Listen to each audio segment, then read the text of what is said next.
Stop. You haven't subscribed to the channel yet. Subscribe now. We have new stories every day. Now, let's go. Michael drummed his fingers against the steering wheel as he turned onto Maple Avenue, the familiar stretch of suburbia where he'd spent his childhood. The afternoon sun painted long shadows across manicured lawns, and the spring air carried the scent of freshly cut grass through his open window. He'd made this drive countless times, but today felt different, heavier somehow, as if the universe knew something he didn't. His wedding ring caught the sunlight as he adjusted his grip on the wheel. 7 years of marriage, and lately things had felt off. Little things. His wife working late more often, missing their usual Sunday brunches, keeping her phone face down on the table. He'd brushed it all aside, telling himself he was being paranoid. After all, they'd built a life together. She wouldn't throw that away. The gravel crunched under his tires as he pulled into his parents' driveway. The 2-story colonial looked exactly as it had when he was growing up. His mother's prized roses still lined the walkway, and his father's ancient wind chimes still hung from the front porch. He'd called ahead, but no one had answered. Not unusual for a Tuesday afternoon, when his parents typically ran errands. Just a quick stop, he muttered to himself, reaching for his coffee in the cup holder. Grab the books and go. The garage keypad accepted his code with a familiar beep. As the door groaned upward, the musty smell of cardboard and old memories wafted out. His mother's organizational skills were on full display. Boxes stacked precisely, each labeled in her neat handwriting. Christmas decorations, tax records 2015 to 2020, Jake's trophies. He noticed there wasn't a box for his own achievements. Michael moved deeper into the garage, scanning the labels. The college textbooks he needed would be somewhere in the back, probably buried under years of accumulated family history. His foot knocked against something metal. Jake's old baseball bat, still preserved like a precious relic. His mother had kept everything of Jake's, while Michael's belongings had slowly disappeared over the years, relegated to garage sales or donation bins. A car door slammed somewhere nearby. He paused, a box half lifted in his arms. The sound had come from the back of the house, where visitors rarely parked. Then he heard it. Laughter. His wife's laugh, musical and light, followed by a deeper chuckle he knew as well as his own voice. The box slipped from his suddenly numb fingers, landing with a dull thud on the concrete floor. That couldn't be right. His wife was supposed to be at work, giving a quarterly presentation to her department. And Jake lived across town, had no reason to be here on a Tuesday afternoon. Moving to the small window at the back of the garage, Michael wiped away years of dust with his sleeve. His heart pounded against his ribs as he peered out, praying he was wrong, that his mind was playing tricks on him. The scene that greeted him shattered his world in an instant. There they were, walking hand in hand through his parents' backyard. His college sweetheart, his partner of 9 years, his wife of 7, pressed close against his younger brother Jake. They moved with the easy intimacy of longtime companions, their bodies aligned as if they'd practiced this dance 1,000 times before. Jake leaned down, whispered something in her ear. She threw her head back and laughed, reaching up to brush his cheek with her free hand. The gesture was so casual, so familiar, it made Michael's stomach turn. This wasn't a first-time thing. This wasn't a mistake or a moment of weakness. This was routine. The box he dropped had spilled its contents across the floor. Old calculus textbooks, physics notes, remnants of a life when everything made sense. One book had fallen open, pages bent beneath its own weight. Michael stared at it, his mind struggling to process what he'd just witnessed. The equations on the exposed pages swam before his eyes, variables and constants blurring together like his thoughts. Then a sudden clarity cut through his shock. He needed to see more, needed to understand just how deep this betrayal went. His legs carried him automatically toward the house's back door, his footsteps echoing in the garage like drumbeats counting down to confrontation. The kitchen door opened silently. He'd fixed that squeak himself last summer, one of many household repairs he'd done to help his parents. The irony of that maintenance making it easier to catch his wife's infidelity wasn't lost on him. His mother stood at the counter, arranging flowers in a crystal vase he recognized as a wedding gift from his wife's parents. White chrysanthemums, his wife's favorite flowers. How many times had his mother arranged these flowers for their secret meetings? "Michael," his mother startled, nearly dropping the flowers she was holding. "I didn't expect you today." Her voice held a note of panic he'd never heard before. Before he could respond, the back door opened. Jake entered first, his confident stride faltering slightly when he saw Michael. His wife followed, her face draining of color so quickly she seemed to age years in seconds. Time seemed to freeze as they all stared at each other, the afternoon sun streaming through the kitchen windows, illuminating dust motes that danced in the air like tiny accusers. The only sound was the gentle ticking of his mother's antique wall clock, counting down the seconds until someone broke this terrible silence. Through the window behind them, Michael could see the garden where he and Jake had played as children, where he had proposed to his wife on Christmas Eve 7 years ago, where his mother had hosted countless family barbecues. All those memories felt tainted now, corrupted by whatever had been happening here while his back was turned. "What the hell is this?" His voice came out as a hoarse whisper, each word scraping against his throat like broken glass. His mother quickly stepped between them, her hands raised placatingly. The gesture seemed rehearsed, as if she'd anticipated this moment. "Now, Michael, let's all stay calm." Calm. The word tasted like acid in his mouth.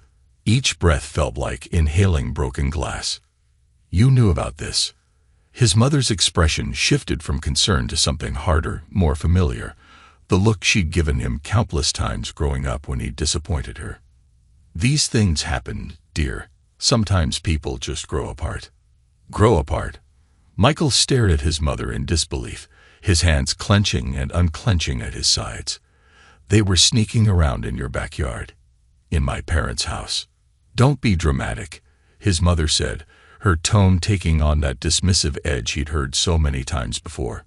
She adjusted her pearl necklace, a nervous habit he'd noticed whenever she was about to say something particularly cruel. "Your wife has needs, Michael. If you'd taken better care of yourself instead of letting yourself go." The words hit him like physical blows. He looked down at himself. True, he'd gained some weight since college, maybe 30 pounds. The long hours at his accounting firm meant more takeout and less gym time. But to hear his own mother use that to justify this betrayal. "Mom." Jake stepped forward, placing a hand on their mother's shoulder. The gesture screamed of practiced familiarity, of countless private conversations Michael hadn't been privy to. "Thanks for understanding. We didn't want him to find out this way, but maybe it's for the best." Michael's wife hadn't said a word. She stood slightly behind Jake, her hand clutching the back of his shirt like an anchor. The gesture was so intimate, so familiar, it made Michael's stomach turn. How many times had she held on to Jake like that? How many times had they laughed about him behind his back? How long? He demanded, his voice dropping to a dangerous whisper. Jake met his eyes with an almost pitying look, the same expression he'd worn when Michael had lost the state championships in high school. "Does it matter?" "How long?" 3 months. His wife finally spoke, her voice quiet but steady. She stepped forward slightly, though she kept one hand on Jake's shirt. "We didn't plan it, Michael. It just happened." Just happened. Michael's laugh was bitter, brittle. "In my parents' house, with my own brother." Where else were they supposed to meet? His mother interjected, as if this were the most reasonable thing in the world. She began rearranging the flowers in the vase, her movements precise and controlled. She needed somewhere safe, somewhere she could sort out her feelings without judgment. The implications of her words slowly sank in, each realization another knife in his gut. "You've been helping them, covering for them." His mother lifted her chin, pearl necklace gleaming in the afternoon light. "I've been supporting 2 people I care about who found happiness together. If you'd been more attentive, more like your brother, more like Jake. Michael cut her off, his voice rising. Your perfect son, who's sleeping with his brother's wife. Watch your tone, his mother snapped, her facade of calm cracking slightly. This kind of aggressive behavior is exactly why. Why what, Mom? Michael snarled. Why you decided to help my brother steal my wife. Why you've always taken his side. Why nothing I do is ever good enough for you. Jake's smug smile was the final straw. Come on, bro. You had to know she was out of your league from the start. Remember how surprised everyone was when she said yes to your proposal. Michael's fists clenched at his sides, knuckles white with restraint.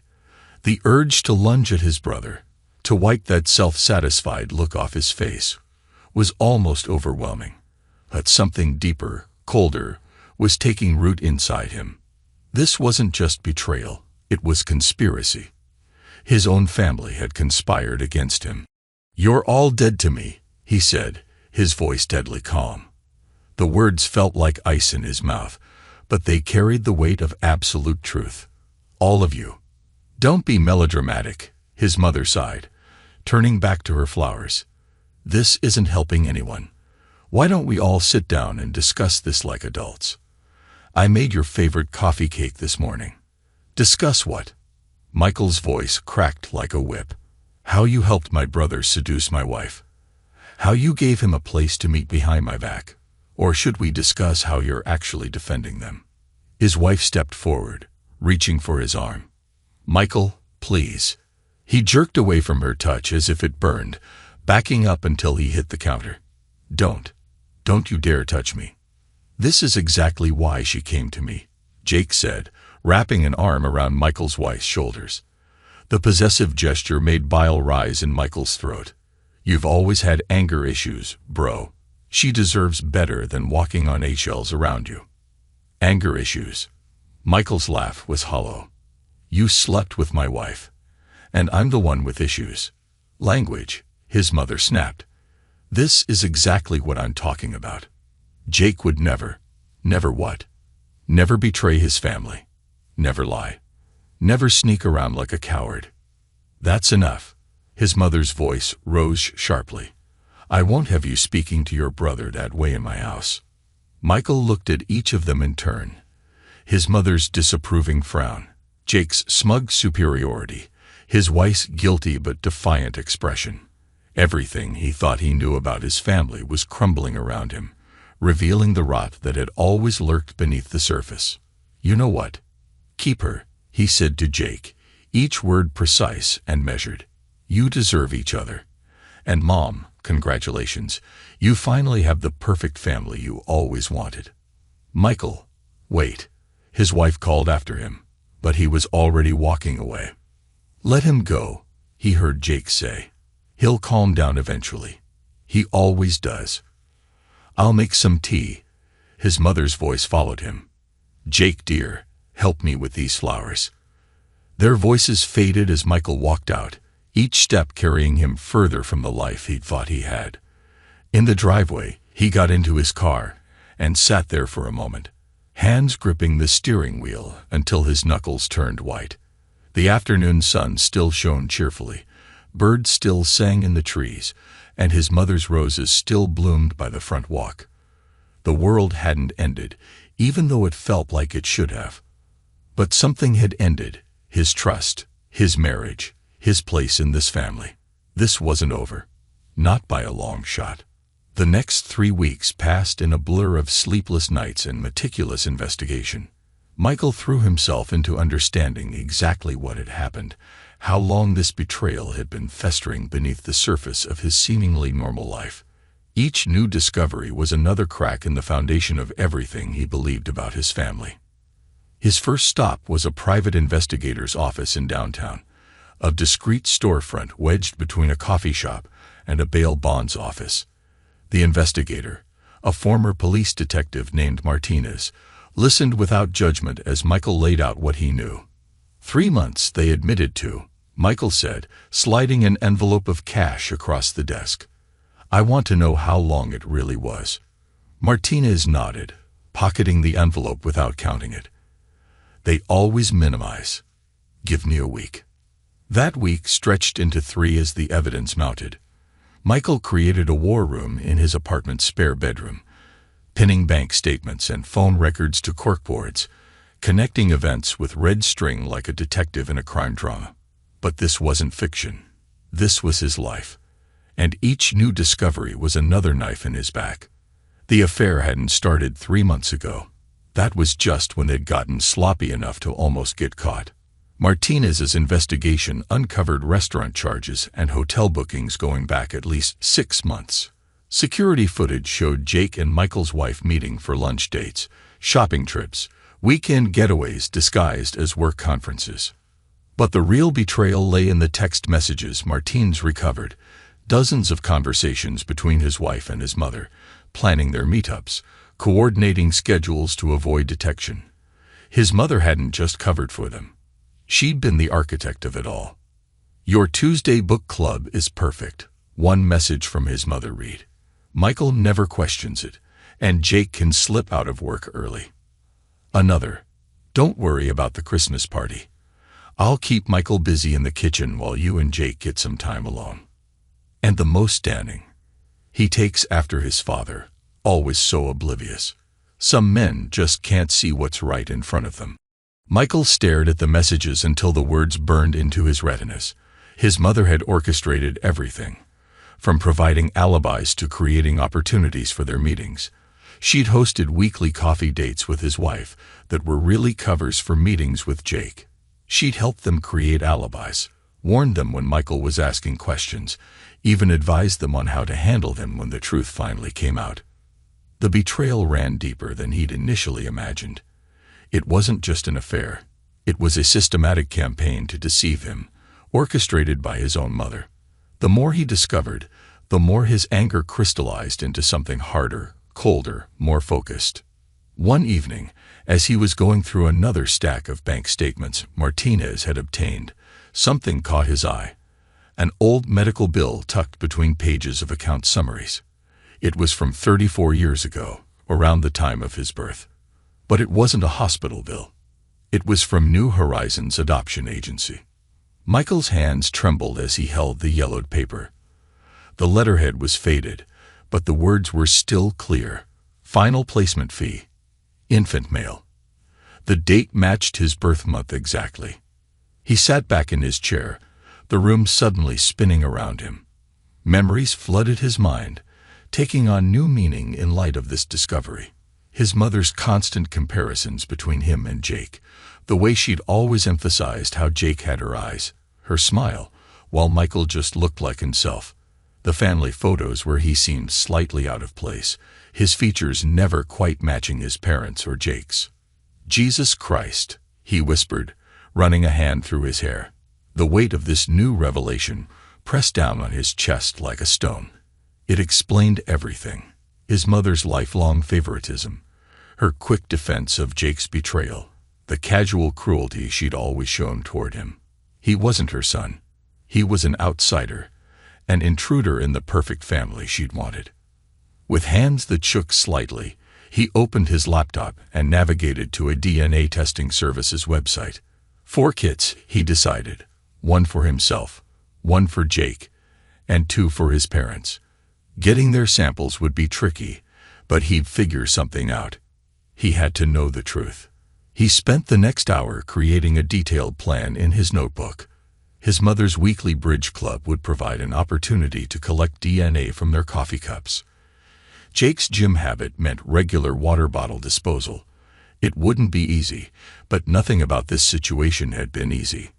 As he wrote, his phone buzzed with a text from Martinez. "Got something big. Meeting tomorrow, 9 a.m. Michael stared at the message, then at the adoption agency bill, then at the wall of evidence he'd assembled. This wasn't just about his wife's infidelity anymore. This was about his entire identity, about decades of lies and manipulation.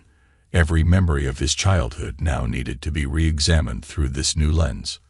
He thought about all the times his mother had praised Jake while criticizing him, all the family gatherings where he'd felt slightly out of place but couldn't explain why, All the subtle ways she's shown her preference for her real son, while treating Michael like an obligation, a charity case she'd taken on, and now regretted.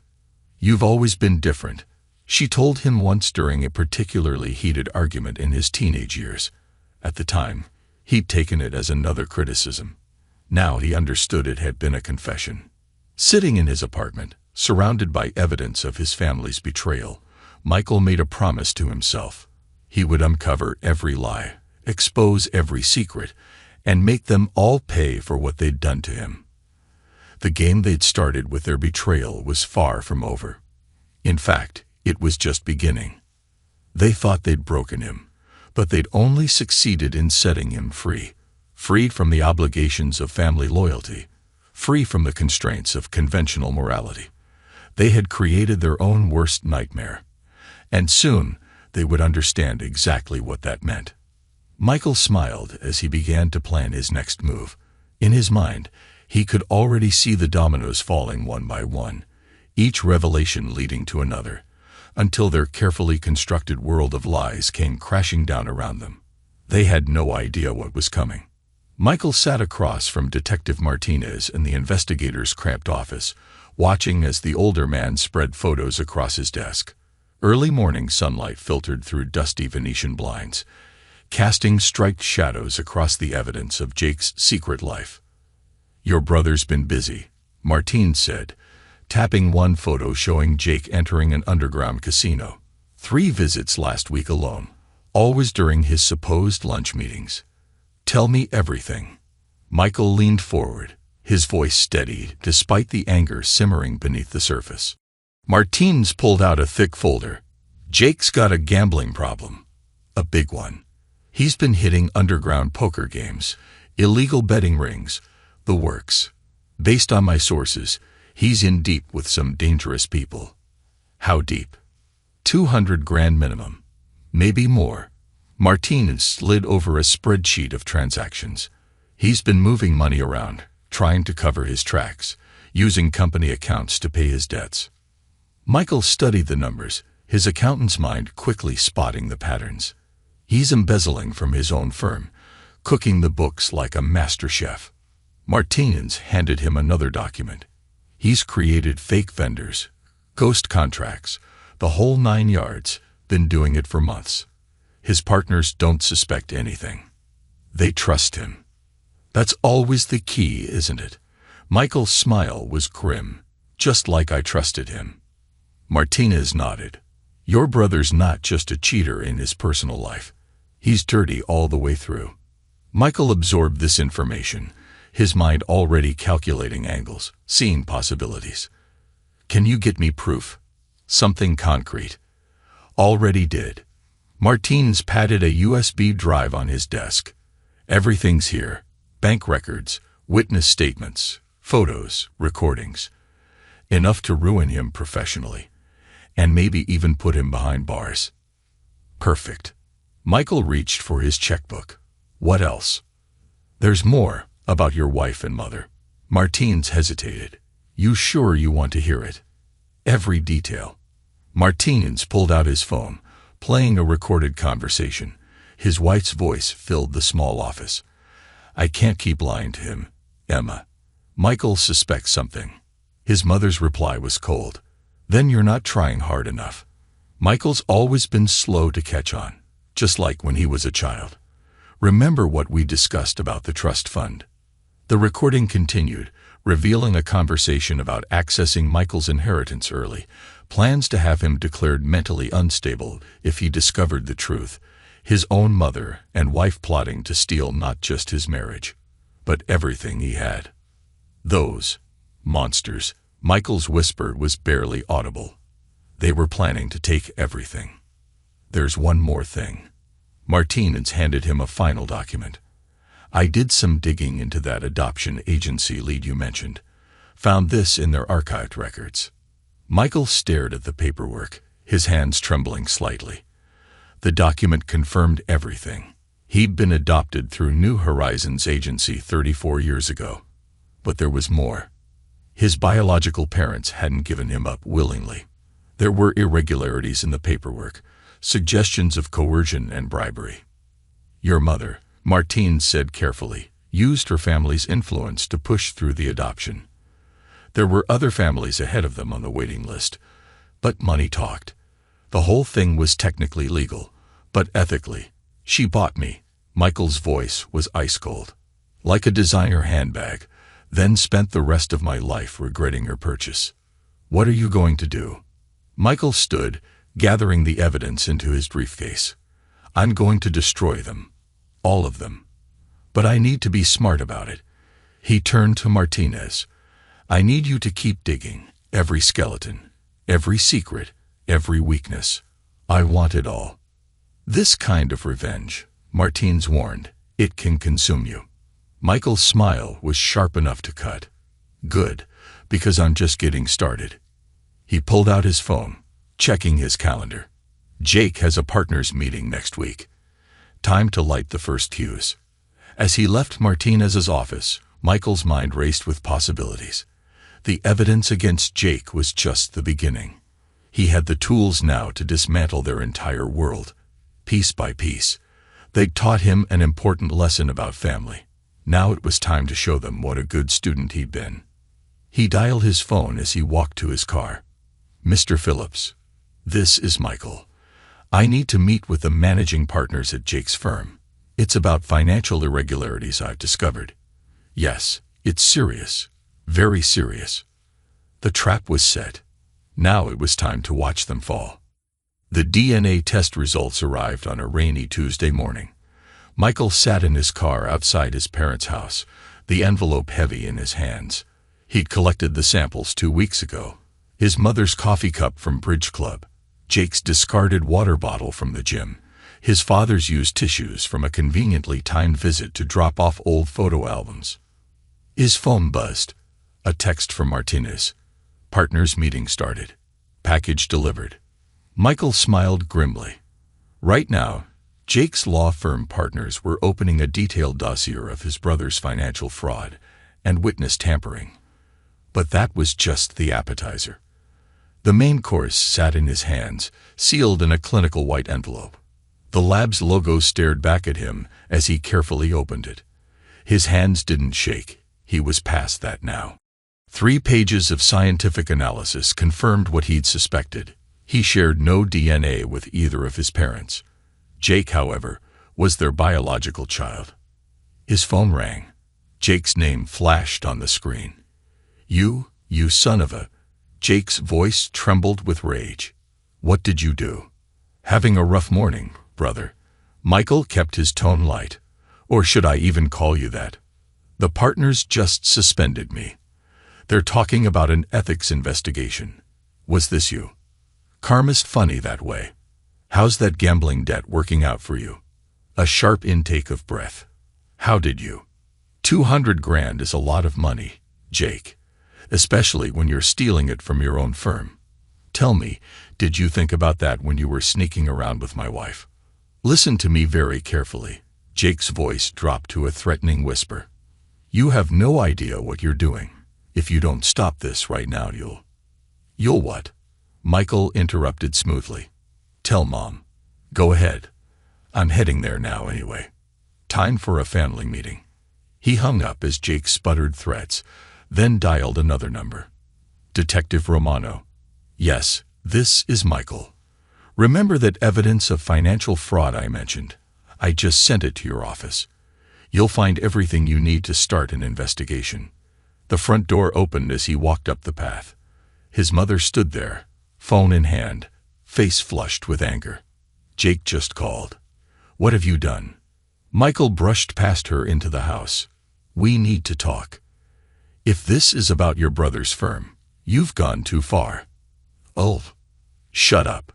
The word cracked like a whip. He pulled out the DNA results. Let's talk about this instead. His mother's face went pale. What is that?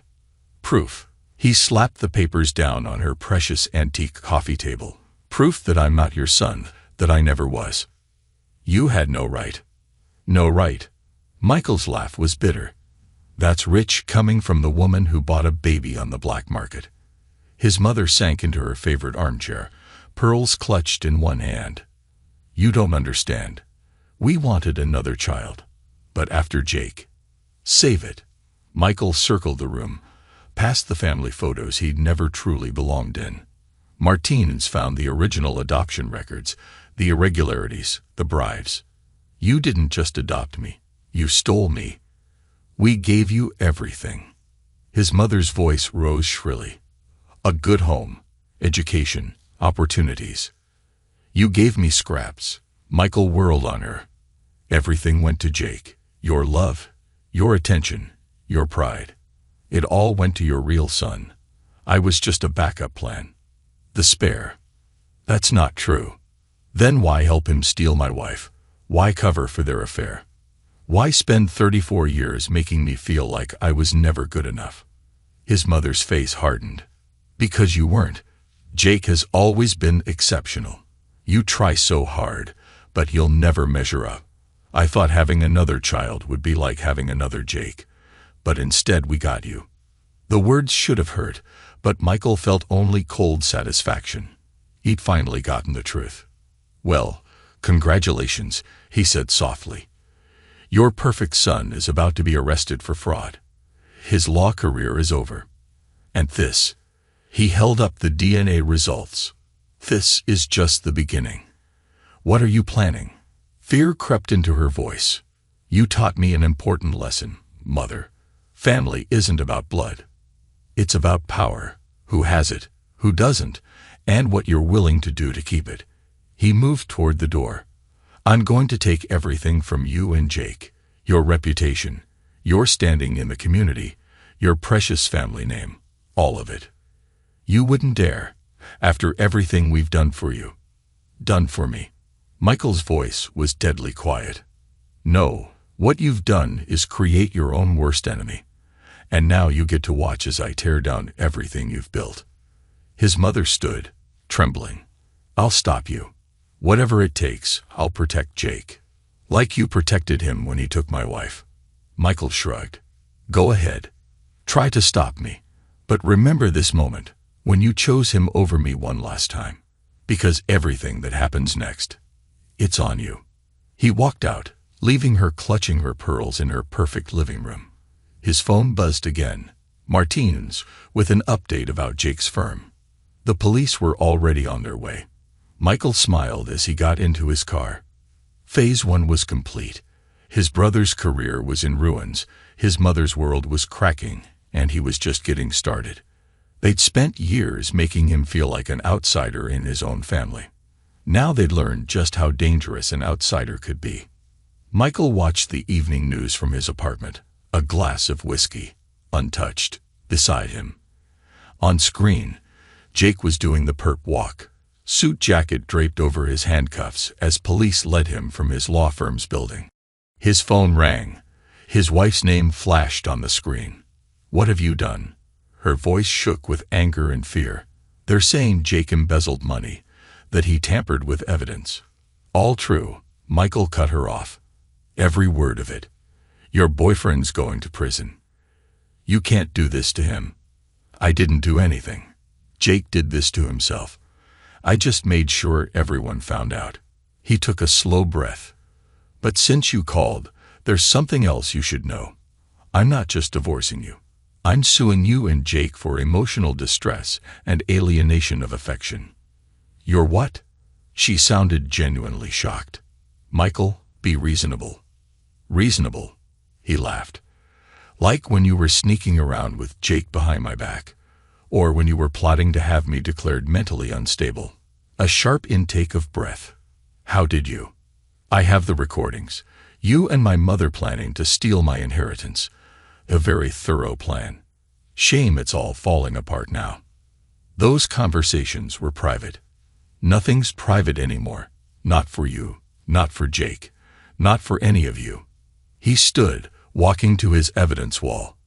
You know what the funny thing is? If you'd just been honest, filed for divorce like a normal person, none of this would be happening. But you had to do it the cruel way. You had to humiliate me. That's not what way. Save it. I've already sent copies of everything to your family.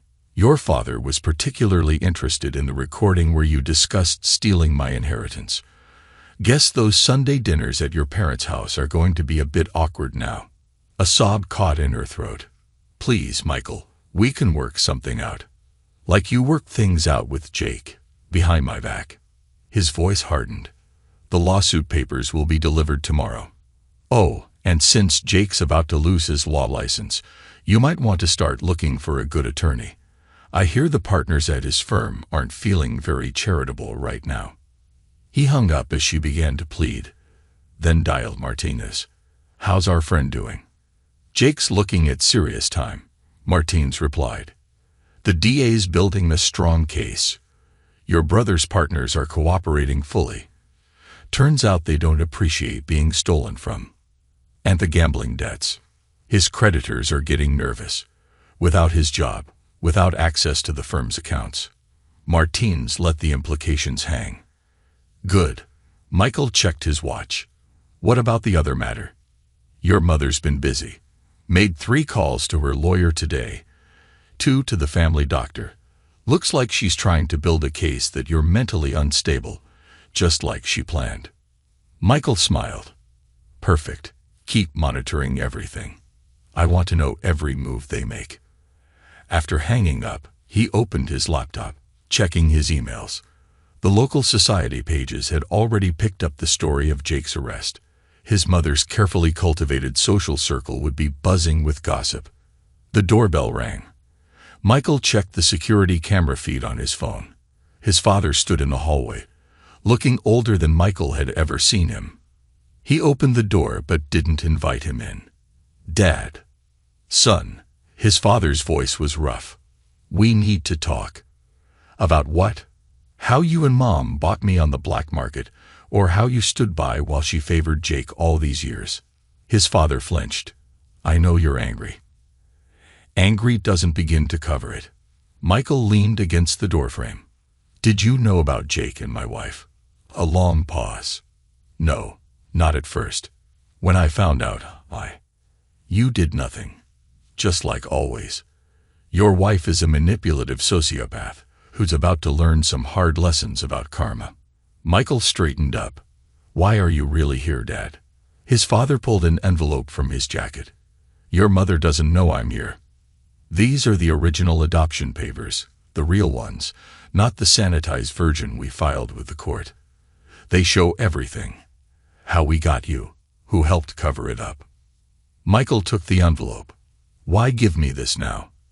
"Because you deserve the truth, and because—" His father looked away. "Because I should have stood up for you years ago. Should have been a real father to you. It's too late for that." "I know." His father's shoulders slumped. "Just, whatever you're planning next, remember that revenge won't fill the hole inside you." Michael studied the man who'd raised him, this weak, passive figure who'd let his wife poison their family for decades. "No, it won't fill the hole. But it will make sure they feel exactly what they put me through. All of them." "Son, I'm not your son." The DNA test proved that pretty definitively. Michael stepped back into his apartment. "Go home, Dad. Tell Mom I got the papers, and tell her to watch her back, because I'm just getting started." He closed the door on his father's pained expression, then opened the envelope. The documents inside were a roadmap of corruption. Judges who'd been bribed, officials who'd looked the other way, biological parents who'd been coerced. His mother's fingerprints were all over it. Michael added the papers to his evidence wall, then poured himself another whiskey. On TV, they were replaying Jake's arrest, his brother's face a mask of shock and fear as officers led him away. The evening news anchor's voice filled the room. More developments in the growing scandal at Matthews and Partners law firm. Senior partner Jacob Matthews was arrested today on charges of embezzlement and witness tampering. Sources say the investigation may extend to other members of the firm. Michael raised his glass to the screen. "Cheers, brother. Hope prison food agrees with you." His phone buzzed with a text from Martinez. "Your mother's calling an emergency meeting of her charity board tomorrow. Want me to leak the adoption story to the press?" Michael typed back, "Not yet. Let her squirm a little longer. We're just getting to the good part. He walked to his window, looking out over the city. Somewhere out there, his mother was probably trying to manage damage control. His wife was crying to her family, and Jake was sitting in a cell, finally facing consequences for his actions. But this was just the beginning. He had more cards to play, more secrets to reveal. They'd torn his life apart piece by piece. Now he would return the favor. Michael stood in the observation room at the county jail, watching through one-way glass as Jake paced in his orange jumpsuit. His brother had been in custody for 3 days, and it showed. His usual polished appearance had crumbled into nervous exhaustion. "Your brother's requesting a meeting," the guard said. "Says it's urgent." "I bet he does." Michael nodded. "Let's give him what he wants." The metal door clanged shut behind him as he entered the visiting room. Jake's head snapped up, hope flashing across his face, before being replaced by careful calculation. "You look comfortable," Michael said, taking the seat across the table. "Cut the crap." Jake leaned forward, lowering his voice. "You've made your point. Now get me out of here." Michael raised an eyebrow.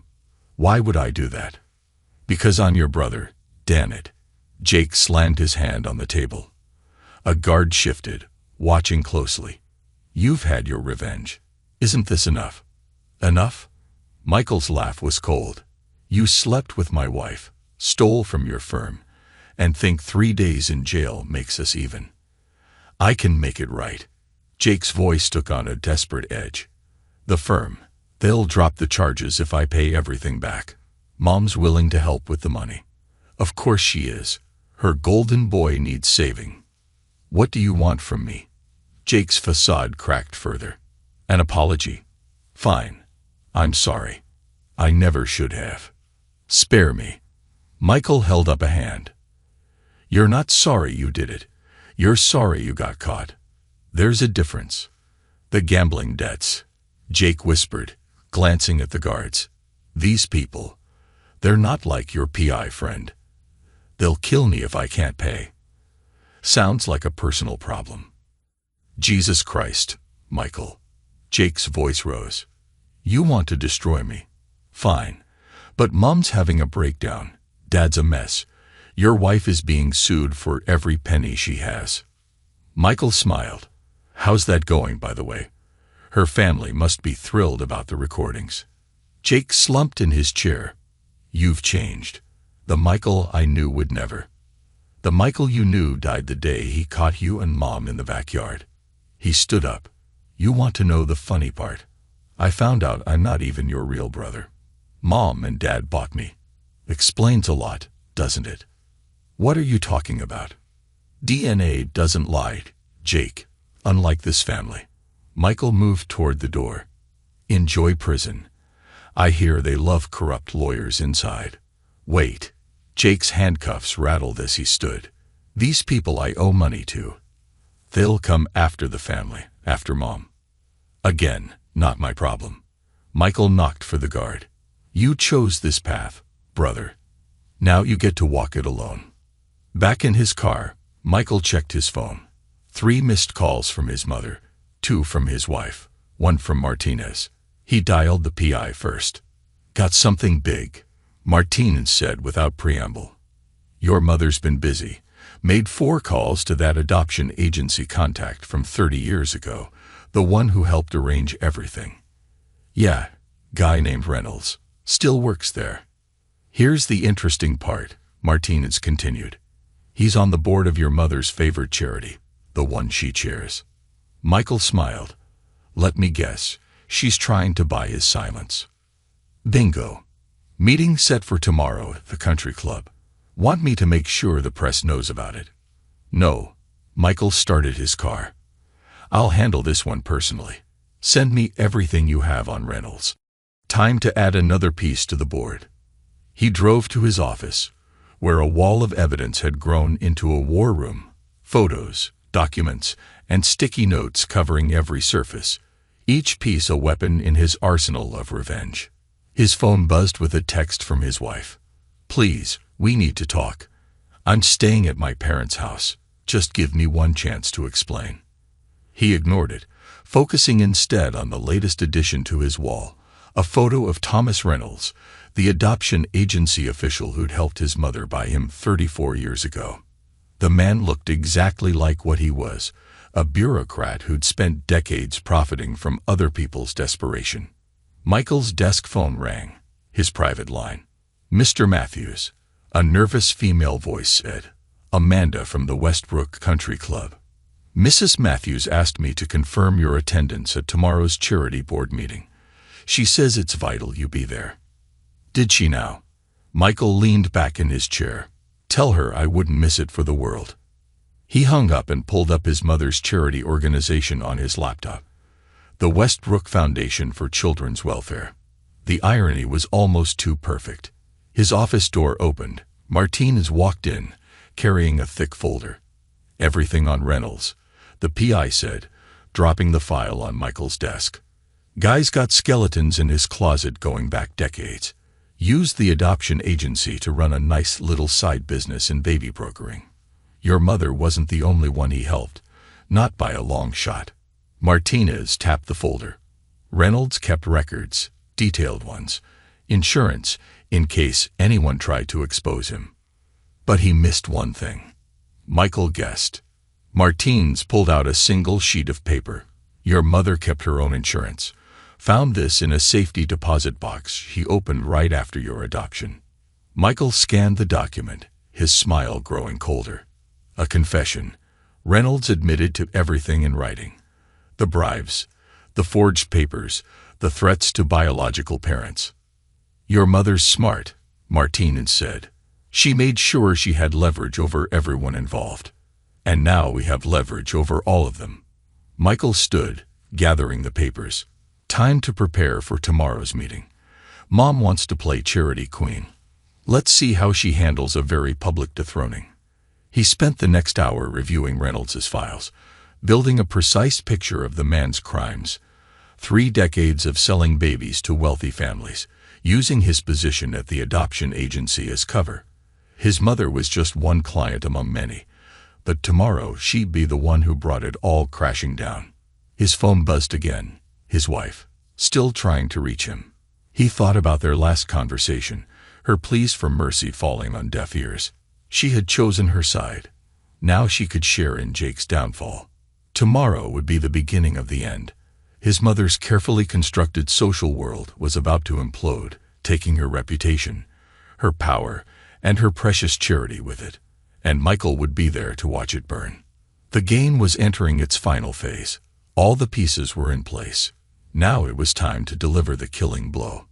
The Westbrook Country Club's boardroom gleamed with old money and privilege. Crystal chandeliers cast warm light over the mahogany table where 12 of the city's most influential people sat, all members of his mother's precious charity board. Michael noted the empty seat beside Thomas Reynolds, the adoption agency official who'd helped his mother buy him 34 years ago. His mother stood at the head of the table, pearls perfectly arranged, her social mask firmly in place despite the strain around her eyes. She faltered slightly when she saw Michael enter. "Michael," she recovered quickly, voiced honey-sweet, "I'm so glad you could join us." "Everyone, this is my son, My son," Michael interrupted, setting his briefcase on the table. "Your son? That's not what the DNA test says." A murmur ran through the board members. His mother's smile tightened. "This isn't the time or place." "Actually, it's exactly the right time and place." Michael turned to the board. "Did you know your chairwoman bought a baby on the black market? That she used this very charity to launder money for illegal adoptions?" Reynolds half rose from his chair. "Now see here." "Sit down, Tom." Michael's voice could have frozen fire. "Unless you want everyone to see the confession you signed 34 years ago, the one detailing how you threatened my biological parents." Reynolds collapsed back into his chair, face ashen. Michael pulled out a stack of documents. "In fact, why don't we review some interesting financial records? It seems the Westbrook Foundation has been a very busy organization." "This is outrageous," a board member protested. "Emma, What is he talking about? His mother's composure cracked. Michael, please. Please what? Keep quiet about how you've used this charity to hide decades of crimes. About how you and Reynolds here have been selling babies to the highest bidder. He began distributing copies of documents around the table. Bank records, witness statements, Reynolds' written confession. Everything you need to understand exactly what kind of person has been running your charity. These documents are confidential. Reynolds sputtered. We're confidential, Michael corrected. Just like the records of all the other families you helped. Shall we talk about the Anderson case? Or the Williams adoption? How many lives have you ruined, Hom? The boardroom erupted in chaos. Members grabbed for the documents, exclaiming in shock as they read. His mother stood frozen, watching her carefully constructed world crumble. You can't do this, she whispered. I already have. Michael turned to the board. Oh, and before I forget, the police are on their way, along with reporters from every major news outlet in the city. I thought they might be interested in how the city's most prestigious children's charity has been facilitating illegal adoptions. As if on cue, camera flashes began lighting up the country club's windows. Sirens wailed in the distance. You're destroying everything. His mother's voice shook with rage. The foundation does good work. Like you did good work when you bought me. When you spent my entire life punishing me for not being Jake. He gestured to the board members, who were now frantically checking their phones, the confusion and panic palpable. I gave you everything, she cried. You gave me scraps. Michael's voice filled the room. Everything went to Jake. Your love, your attention, your pride. It all went to your real son. And when he decided to steal my wife, you helped him do it. The board members watched in stunned silence as decades of family drama exploded. Jacob is in prison, his mother spat. Isn't that enough revenge for you? Prison? A board member gasped. Emma, what is going on? Michael smiled coldly. Oh, you hadn't heard. Her precious Jake was arrested for embezzlement and witness tampering. He's facing 20 years. But that's not the best part. He turned to the board. Want to know what else your chairwoman's been up to? Like helping my wife and brother carry on an affair, or plotting to have me declared mentally unstable to steal my inheritance. Police officers began filing into the room. Detective Romano nodded to Michael as he approached Reynolds. Thomas Reynolds, we have some questions about your adoption practices. This is all a mistake. Reynolds stammered. Emma, tell them. Tell them. What? Michael cut in. How you two have been working together for decades. How many other families have paid for babies. How many other lives you've destroyed. His mother's face had gone ghost white. Michael, she pleaded, think about what you're doing. Think about the family. Family. Michael laughed. You mean the family that betrayed me? The family that conspired against me. That family. Camera crews pushed into the room, reporters shouting questions. The board members began gathering their things, trying to distance themselves from the scandal. Mrs. Matthews, is it true the foundation has been involved in illegal adoptions? Mr. Reynolds, did you facilitate black market baby sales? What about the allegations of embezzlement? Michael watched as his mother's social status evaporated in real time. Her carefully maintained image of philanthropic dignity crumbled under the weight of truth and camera flashes. The foundation is finished, he told her quietly. Your reputation is finished. Everything you built, every connection you cultivated, every lie you told, it's all coming down. Why? She whispered. Why go this far? Because you taught me an important lesson about family. Michael gathered his briefcase. You taught me that blood doesn't matter, power does. And now, he gestured to the chaos around them. Now you have none. He turned to leave, pausing at the door. Oh, and Mom. Jake sends his regards from prison. Seems he's having trouble adjusting to life without his mommy to protect him. The last thing he saw as he walked out was his mother collapsing into a chair, her perfect world shattered beyond repair. Outside, reporters swarmed him, microphones thrust in his face. "Mr. Matthews, can you comment on the allegations? What evidence do you have of illegal adoptions? Is it true your brother is in prison?" Michael faced the cameras, ready to deliver the final blow. It was time to tell the world exactly what kind of person Emma Matthews really was. Time to ensure everyone knew the truth about the city's most respected charity chairwoman and her decades of secrets. The game was almost over, and he had won. 2 weeks after the charity board meeting, Michael stood in his office, watching the morning news. The anchor's voice filled the room as footage played of his mother being led from her house in handcuffs. In continuing coverage of the Westbrook Foundation scandal, Emma Matthews, former chairwoman of the prestigious children's charity, has been arrested on charges of fraud and conspiracy. This follows the earlier arrests of adoption agency official Thomas Reynolds and Mrs. Matthews' son, prominent attorney Jacob Matthews. His phone rang. "Martinez, quite a show you've put on," the PI said. "Your mother's arrest is all over the news. How's she handling it?" "Not well." Michael turned off the TV. Her lawyers pushing for house arrest, citing health concerns, but with Reynolds turning state's evidence. Amazing how quickly loyalty crumbles when people face prison. Martinez agreed. "Speaking of prison, Jake's creditors are getting impatient. Word is they're planning to collect from your parents, since Jake's assets are frozen." "Not my problem anymore." "What about your wife?" "Living with her parents. The lawsuits destroyed her financially. Her father had to remortgage their house to pay the legal fees." Martinez paused.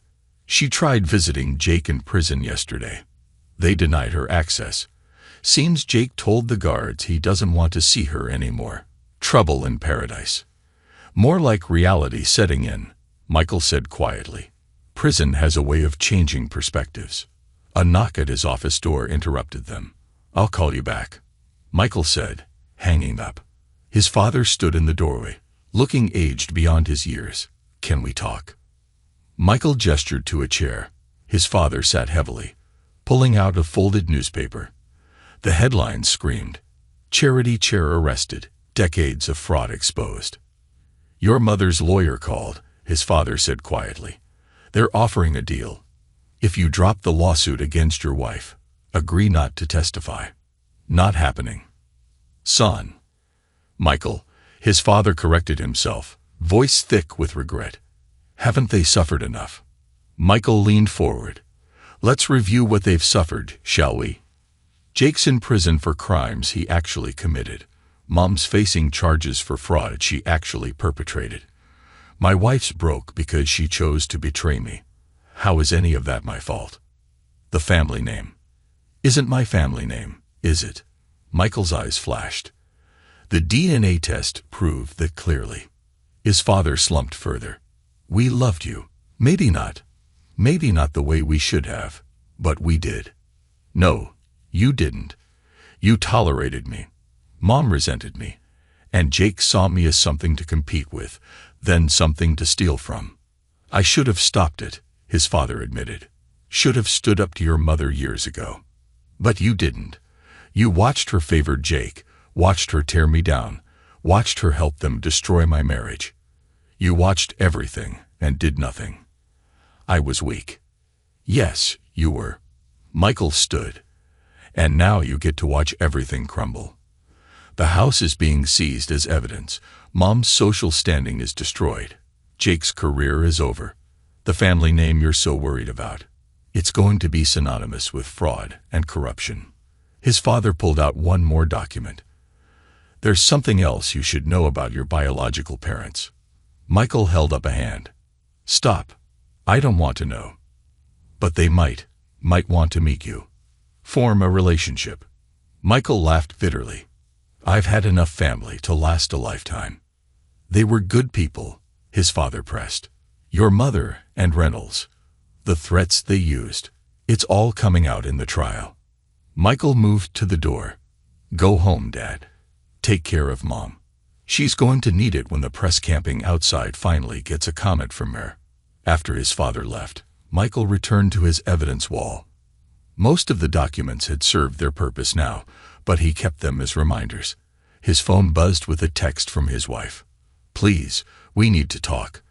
My family's accounts are frozen. The lawsuit, we can work something out." He deleted the message without responding.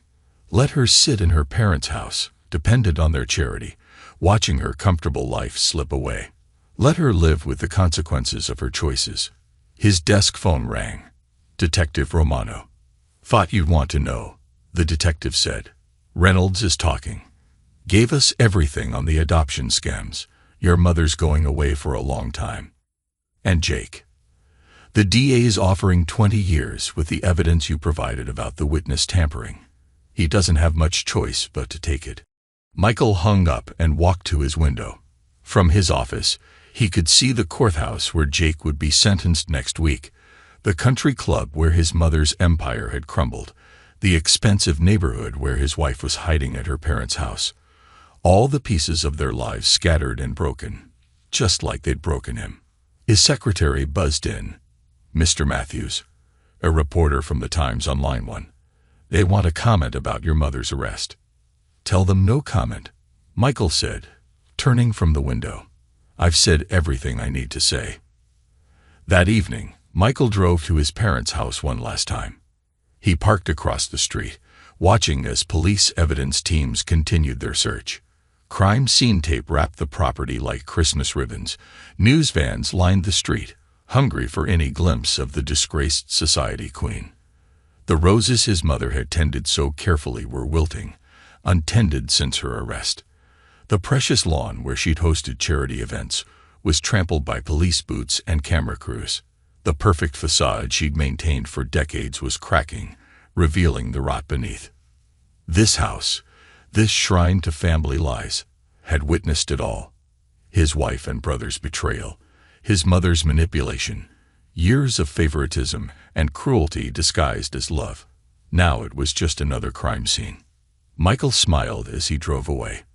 They had created this outcome themselves, with every lie, every betrayal, every moment they'd made him feel like an outsider in his own family. He'd just shown them what a real outsider could do. The game was over, and he had won. Thanks to everyone who took the time to listen to today's stories. If you enjoyed it, please consider liking and subscribing if you haven't already. Feel free to share your thoughts on the events in the comments below. Take care.